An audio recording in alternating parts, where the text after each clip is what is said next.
ہمارے بعض وہ ملنگ بابے جو ہوتے ہیں وہ کہتے ہیں جی نماز پڑھنے کا حکم نہیں دیا گیا، نماز قائم کرنے کا حکم دیا گیا ہے، ہم نے دل کی قائم کی ہوئی ہے۔ یہ ان کی خود ساختہ توجیہ ہے۔ نماز قائم کرنے کا حکم اہل ایمان کو دیا گیا حضور کی وساطت سے، اور حضور علیہ السلام کو حکم دیا گیا کہ نماز قائم کریں، تو آقا کریم علیہ السلام سے بہتر اس کا مفہوم کون سمجھ سکتا ہے؟ تو آقا کریم نے رکوع اور سجود والی نماز پڑھی اور قیام نماز کا عملی اظہار لوگوں کے سامنے رکھا، پھر اس کے اندر کیفیت کس قدر ہو تو یہ پھر جتنی قربت اللہ کی بندے کو نصیب ہوگی اس قدر وہ آگے بڑھتا چلا جائے گا۔ تو یہ باطل توجیہات، یہ جاہل لوگوں کی، جس کے بدن سے بدبو کے ببوکے پھوٹ رہے ہوں اور جس کے جسم میں جوئیں پڑی ہوں اور جس نے 6 سال سے غسل نہ کیا ہو، وہ اس اعتماد سے کہہ رہا ہوتا ہے ہم نے قائم کی ہوئی ہے، ہم نے دل کی قائم کی ہوئی ہے۔ اللہ اکبر۔ تو یہ اس معاشرے میں ایسے لوگوں کو ماننے والے اور ایسے لوگوں کی باتوں کو غور سے سننے والے اور ان جاہلانہ باتوں کو معرفت کی باتیں قرار دینے والوں کی کمی بھی نہیں ہے۔ تو اللہ تعالیٰ جل شانہ سے ہدایت مانگنی چاہیے کہ اللہ ہمیں ہدایت کا نور نصیب فرمائے۔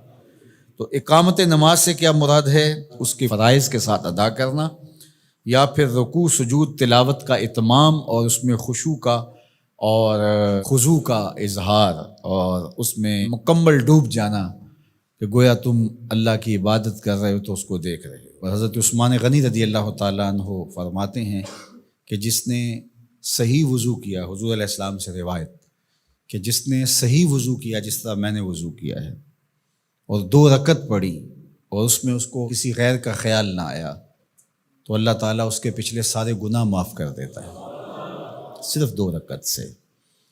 لیکن اگر ساری نماز ہی خیالوں سے بھری پڑی رہی اور تصورات کہیں اور بھٹکتے رہے اور انسان کھڑا نماز میں ہے لیکن بہکتا کہیں اور رہا، تو پھر وہ نماز کی صحیح اقامت نہیں ہوگی۔ تو اقامت صلاۃ سے مراد جو ہے وہ یا تو اس کو فرائض و واجبات کے ساتھ ادا کرنا، اور دوسرا مفہوم کے خشوع کے ساتھ پورے اراکین کا اعتدال اور اتمام۔ تو دونوں اس کے مفہوم بیان فرمائے گئے ہیں۔ تو ظاہر ہے کہ ابتدا کے اندر تو کوشش ہوگی کہ فرائض واجبات پورے ہو جائیں، تو وہ خشوع اگر نہیں بھی حاصل ہو پایا تو پھر بھی کوشش جاری رکھنی چاہیے، نہ یہ کہ اب وہ تو کیفیت ہی نہیں نصیب ہو رہی تو میرا نماز پڑھنے کا کیا فائدہ۔ حضرت محدث کچوچوی علیہ رحمہ سے کسی مرید نے کہا حضرت نماز پڑھتا ہوں لیکن لطف نہیں آتا، مزہ نہیں آتا۔ تو آپ نے اسے سوالیہ انداز میں پوچھا کہ اس کے باوجود بھی پڑھتے ہو؟ اس نے کہا جی وہ تو فرض ہے، پڑھتا تو ہوں۔ تو آپ جھومنے لگے، فرمایا واہ واہ، تمہیں مزہ نہیں آتا پھر بھی پڑھتے ہو؟ اس کا مطلب ہے تم مزے کے لیے نہیں اللہ کے لیے پڑھ رہے ہو۔ تو اگر لطف آ جائے، وہ کیفیت، وہ حظ، وہ تو بہت بڑی بات ہے، لیکن اگر نہیں بھی ہے تو اس کا فریضہ تو ہے اس کی طرف سے جو عائد ہوتا ہے، تو وہ شکل بنا کے تو کھڑے ہوں، وہ صورت بنا کے تو کھڑے ہوں، تو کسی دن وہ کیفیت بھی پیدا ہو جائے گی۔ خورش دے بدر را جو کب کو حمام کہ یک روز افتد ہمائے بدام۔ سعدی شیرازی فرماتے ہیں کہ دانے ڈالتا رہے، چوغا ڈالتا رہے، کبھی کبوتر آئے گا، کبھی کوا آئے گا، کبھی کوئی اور فاختہ آ جائے گی، لیکن کسی دن وہ بھی آ جائے گا جس کے لیے تم یہ سب کچھ کر رہے ہو۔ تو اس لیے محنت کو جاری رکھو، کوشش کرتے رہو، تو ایک دن انشاءاللہ اس کیفیت میں بھی چلے جاؤ گے۔